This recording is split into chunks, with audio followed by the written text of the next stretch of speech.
बिस्मिल्लाहिर्रहमानिर्रहीम। अस्सलाम वालेकुम नाज़रीन, मैं अहमद फ़वाद हूँ और आप मेरा यूट्यूब चैनल देख रहे हैं। अहम ख़बरों, तज्ज़िये और तबसरे के साथ आज के व्लॉग में आपकी खिदमत में हाजिर हुआ हूँ। 3-4 बड़ी इंपॉर्टेंट ख़बरें हैं जो मैं आपके साथ शेयर करूँगा। सबसे पहले तो इस्लामाबाद हाई कोर्ट के जज बाबर सत्तार साहब, जिन्होंने पहले भी बड़े दबंग फ़ैसले दिए हैं। शहरयार अफरीदी का जो फ़ैसला था वो भी आपके सामने है और फर्स्ट टाइम अगर असेस किया जाए अदलिया की तरफ से, अगर कोई स्ट्रॉन्ग एक स्टांस लिया गया है तो वो जज बाबर सत्तार की जानिब से था, जिसमें उन्होंने शहरयार अफरीदी और शानदाना गुलजार पाकिस्तान तहरीक इंसाफ के जो रहनुमा हैं इनको उन्होंने रिहाई दिलवाई थी और डट गए थे। इसी तरह का एक और बड़ा फ़ैसला है जिस फैसले ने कोहराम इस वक्त बर्पा कर दिया है। ख़ास तौर पर जो ताकतवर अफसरान हैं उनसे बड़ा इख्तियार ले लिया गया है। इस पर कुछ तफसीलात हैं, एक्सक्लूसिव तफसीलात है, आपके साथ मैं शेयर करूँगा। दूसरे नंबर पर नाज़रीन, ताकतवर जर्नेल जो है उनकी पक्की रुखसती होने जा रही है। ये मामला क्या है, GHQ में इस वक्त क्या चल रहा है, कुछ इस हवाले से भी अहम तरीन तफसीलात हैं, वो भी आज की व्लॉग में आपके सामने रखूँगा। बिलावल भुट्टो जो है उसे उल्टा लटा दिया गया है। ये मामला क्या है, पीपल्स पार्टी जो कि आसिफ जरदारी को खिलाड़ी समझती थी, लेकिन आसिफ जरदारी ने बिलावल को उल्टा लटा दिया है। इस पर कुछ अहम तरीन तफसीलात हैं, ये भी आज की व्लॉग में आपके सामने रखूँगा। सबसे पहले तो नाजरीन, जज बाबर सत्तार जो हैं इनके फ़ैसले के हवाले से कुछ चीज़ें आपके साथ में शेयर करता चलूँ तो मामला कुछ यूँ हुआ है कि परवेज़ इलाही साहब, जिनको गिरफ़्तार किया गया था और 3 MPO के तहत गिरफ़्तार किया गया था, इस हवाले से जो केस की समाअत है वो आज हुई इस्लामाबाद हाई कोर्ट में। एक तो परवेज़ इलाही के हवाले से लेटेस्ट डिटेल लास्ट व्लॉग में मैं आपके साथ शेयर कर चुका हूँ कि उन्हें दोबारा गिरफ़्तार किया गया है और गिरफ़्तार करने के बाद दोबारा उनका जो 2 रोज़ा जिस्मानी रिमांड है वो हासिल किया गया और वो इस वक्त पुलिस की कस्टडी में हैं। लेकिन नाजरीन, यहाँ पर अहम ख़बर ये है कि जो एक इख्तियार था 3 MPO का, जिसके तहत जो DC इस्लामाबाद थे इरफान मेमन साहब, वो गिरफ़्तारी के अहकामात जारी करते थे। यानी कि DC जो होता है वो ये 3 MPO जारी करता है और इसके तहत किसी की जो गिरफ़्तारी है, नज़रबंदी है, वो कर सकता है। लेकिन इस्लामाबाद हाई कोर्ट ने आज क्या किया है कि ता हुक्म सानी DC इस्लामाबाद इरफान मेमन को 3 MPO के इख्तियार जो है उसे इस्तेमाल करने से रोक दिया है। अहम खबर, DC इस्लामाबाद बतौर डिस्ट्रिक्ट मजिस्ट्रेट किस इख्तियार के तहत MPO ऑर्डर्स जारी कर रहे हैं। मिलिट्री डिक्टेटर के दौर का 1965 का नोटिफिकेशन इस्लामाबाद हाई कोर्ट के सामने पेश, जिसमें MPO इख्तियार रात इस्लामाबाद तक होने का जिक्र ही मौजूद नहीं। अदालत ने गैर तसल्ली बख्श करार दे दिया है और गैर तसल्ली बख्श करार देते हुए DC इस्लामाबाद को ये इख्तियार ता हुक्म सानी इस्तेमाल करने से रोक दिया है। यानी कि अब DC इस्लामाबाद जो हैं, जब तक अदालत की जानिब से कोई हुक्म नहीं सामने आता, वो अपना ये जो इख्तियार है इसे इस्तेमाल नहीं कर सकते। आज केस की समाअत जब हुई तो बड़ा एक इम्पॉर्टेंट मुकालमा भी इसी केस में हुआ। जस्टिस बाबर सत्तार और DC इस्लामाबाद इरफान मेमन के दरमियान हुआ ये कि जस्टिस बाबर सत्तार ने कहा, बताएं कि कानून में कहाँ से आप ये इख्तियार इस्तेमाल कर रहे हैं। आइंदा समाअत तक आप MPO का कोई ऑर्डर पास नहीं करेंगे। DC साहब, आप समझ रहे हैं ना, ये जस्टिस बाबर सत्तार ने कहा। बताएं कि कानून में कहाँ से आप ये इख्तियार इस्तेमाल कर रहे हैं। अदालत ने MPO के इख्तियार से मुतल्लिक कानूनी मुआवनत तलब कर ली। ना सिर्फ ये कि उनको रोका है, बल्कि ये सवाल भी अब उठा दिया गया है कि ये इख्तियार आप इस्तेमाल कैसे कर रहे हैं। और इस मामले के ऊपर जो मुआवनीन वगैरह हैं, अदालती मुआवनीन भी कुछ मुकर्रर हो गए और उनसे भी पूछा गया कि आया ये इख्तियार उनके पास मौजूद भी है या नहीं है। यानी कि ये जो बेधड़क इस इख्तियार को इस्तेमाल करते थे, तो ना सिर्फ जस्टिस बाबर सत्तार ने इन्हें इस इख्तियार को इस्तेमाल करने से रोका है, बल्कि इनके इस इख्तियार के ऊपर ही सवाल उठा दिया है कि आप ये इख्तियार कैसे इस्तेमाल कर रहे हैं, कौन से कानून में आपके पास ये इख्तियार है। फिर इसके साथ ही 3 MPO की आइनी और कानूनी हैसियत क्या है। इस्लामाबाद हाई कोर्ट ने अटॉर्नी जनरल को अदालती मुआवनत के लिए नोटिस भी जारी कर दिया है और जस्टिस बाबर सत्तार ने एडवोकेट सलाहुद्दीन और एडवोकेट वकार राना को अदालती मुआवन भी इस मामले के ऊपर मुकर्रर कर दिया है। तो ये नाज़रीन आज की सबसे बड़ी और अहम ब्रेकिंग न्यूज़ थी और जस्टिस बाबर सत्तार एक और दबंग फैसला उनकी जानिब से सामने आया है। आगे चलते हुए सुप्रीम कोर्ट ऑफ पाकिस्तान से भी एक बड़ी खबर है, क्योंकि सलाहुद्दीन साहब जो एडवोकेट है, जिन्हें मुआवन भी इस केस में मुकर्रर किया गया कि आप अदालत की मुआवनत करें, असल में आज सुप्रीम कोर्ट ऑफ पाकिस्तान में बड़ी ही एक इम्पॉर्टेंट दरख्वास्त आई है और ये बुनियादी तौर पर जो सिंध बार कौंसल है उनकी जानिब से ये एडवोकेट जो बैरिस्टर सलाहुद्दीन है, उन्होंने सुप्रीम कोर्ट में दरख्वास्त दायर की है और इसमें जो दो कवानीन थे, ऑफिशियल सीक्रेट एक्ट और आर्मी एक्ट, इन दोनों को चैलेंज किया है और साथ ही साथ मिलिट्री कोर्ट्स में सिविलियंस के ट्रायल को भी चैलेंज किया और बड़ी इंपॉर्टेंट दरख्वास्त इन्होंने दायर कर दी है। और इसमें यह कहा गया है कि 9 और 10 मई के हमलों में मुलव्वस अफराद को सिविलियन अदालतों में मुंतकिल किया जाए, इस्तदा की गई है। पाकिस्तान आर्मी एक्ट और ऑफिशियल सीक्रेट एक्ट जो हैं ये खिलाफ आइन है, इन्हें खिलाफ आइन करार दिया जाए। अदालत सिविलियंस के मिलिट्री ट्रायल को खिलाफ आइन करार दे।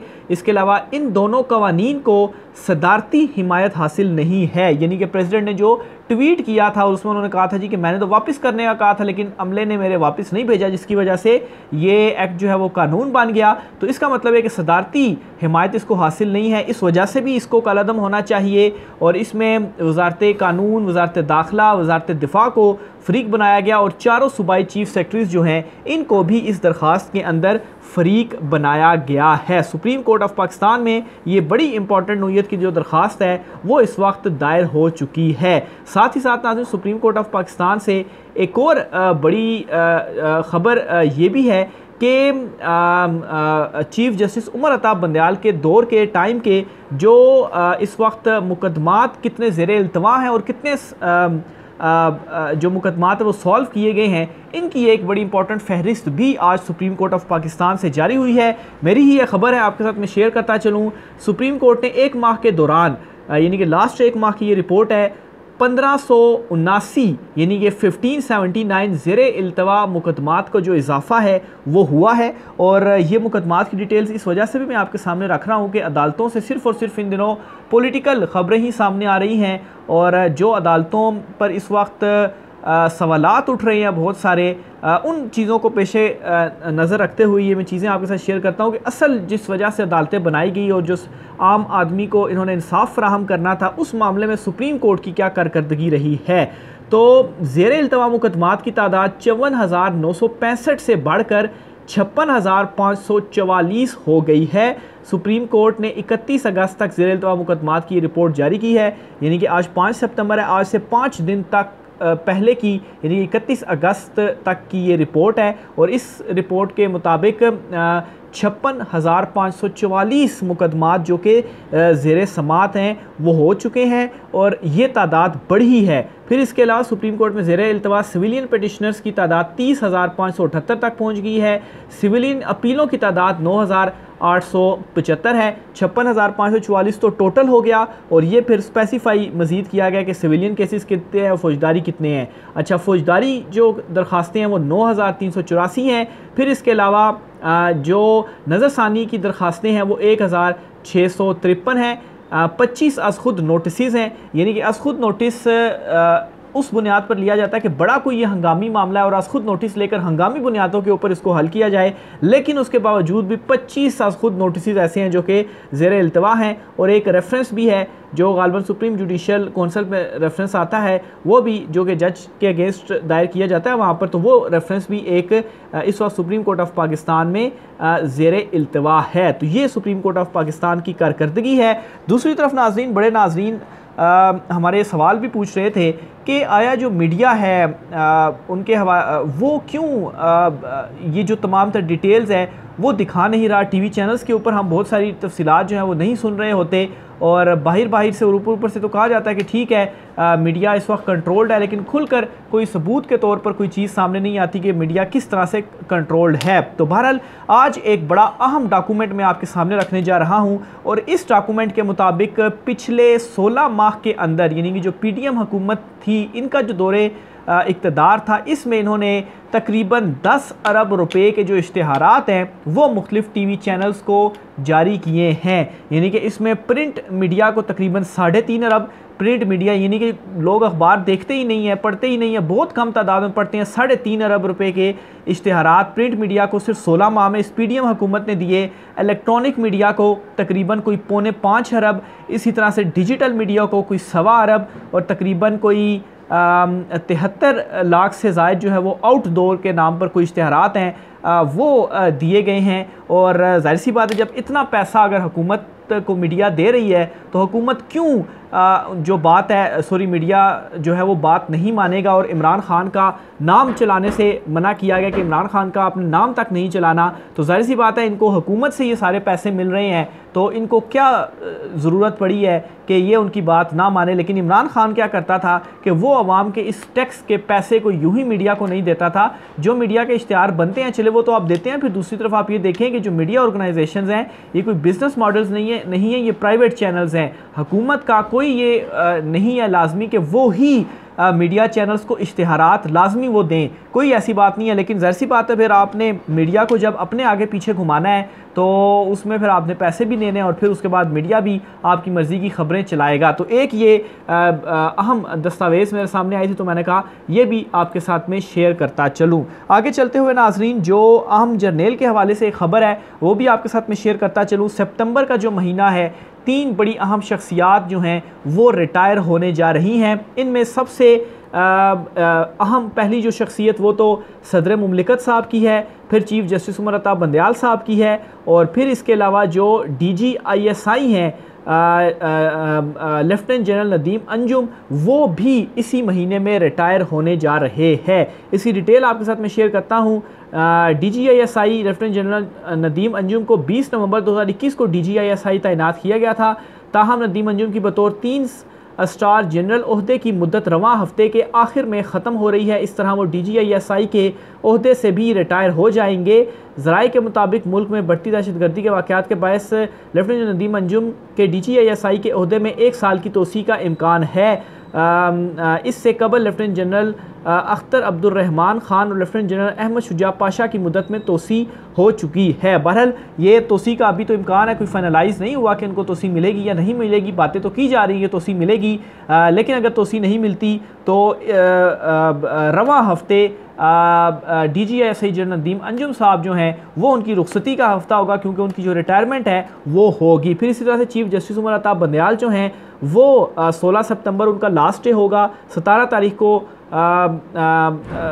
जस्टिस काजी फ़ाइज़ ईसा जो है वो बतौर चीफ़ जस्टिस हल्फ लेंगे। फिर इसी तरह से सदर मुमलिकत जो हैं वो 9 सितंबर उनका लास्ट डे है, जो उनकी आइनी एक मुद्दत है। लेकिन चूँकि प्रेसिडेंट को फिर पार्लियामेंट ने सेलेक्ट करना होता है तो पार्लियामेंट तो इस वक्त है ही नहीं, इलेक्शन हुआ ही नहीं, तो इस पर बेस पर यह भी कहा जा रहा है कि हो सकता है कि प्रेसिडेंट भी कंटिन्यू करें। लेकिन वैसे जो उनकी मुद्दत है वो 9 सितंबर की है, इसके बाद वो भी रिटायर हो जाएंगे। बिलावल भुट्टो के हवाले से एक बड़ा दावा सामने आया है और इस दावे के बाद जो जितनी बड़ी जमहूरियत की चैम्पियन बनती थी पीपल्स पार्टी, आहिस्ता आहिस्ता ये भी इनको भी इमरान खान ने एक्सपोज किया है। अब ख़बर यह है कि पीपल्स पार्टी जो बड़े बयानात उनकी जानिब से दिए जा रहे थे कि 90 रोज़ के अंदर ही जो इलेक्शंस हैं वो करवाए जाएं, अब ख़बर यह है कि पीपल्स पार्टी ने 90 रोज़ के अंदर आम इंतखाबात करवाने के मौक़िफ़ में नरमी जो है वो इख्तियार कर ली है। ये डॉन अखबार की एक रिपोर्ट है और डॉन अखबार ने ये जो ख़बर है वो शाया की है और इस खबर के मुताबिक पीपल्स पार्टी अपने इस बड़े मुतालबे से भी पीछे हट रही है। यानी कि बिलावल भुट्टो जो है वो इस मामले में भी बिल्कुल उल्टा लेट गए हैं। डॉन अखबार की रिपोर्ट के मुताबिक इलेक्शन कमीशन ने गुज़श्ता माह हल्का बंदियों के मनसूबे का ऐलान किया था जिसने 90 रोज़ के अंदर इंतखाबात का इम्कान ख़त्म कर दिया था, जिसके बाद 3 माह के अंदर मुल्क गिर इंतखाबात कराने का मुतालबा करने वाली तमाम जमातों में पीपल्स पार्टी सबसे ज़्यादा आवाज़ उठा रही थी। एक से ज़्यादा मौके पर पीपल्स पार्टी ने आवाज़ जो है वो उठाई, जिनमें शरीर रहमान, निसार खोड़ और नैयर बुखारी दीगर जो है वो आवाज़ उठा रहे थे। लेकिन इस हवाले से अब एक ताज़ा पैगाम पीपल्स पार्टी की आला क़यादत की जानिब से आया है। पीपल्स पार्टी के चेयरमैन बिलावल भुट्टो जरदारी ने पार्टी रहनुमाओं से मुलाकात में जोर दिया कि सिर्फ जमहूरी अमल का तसलसल ही मुल्क को दरपेश चैलेंजेस का हल निकाल सकता है।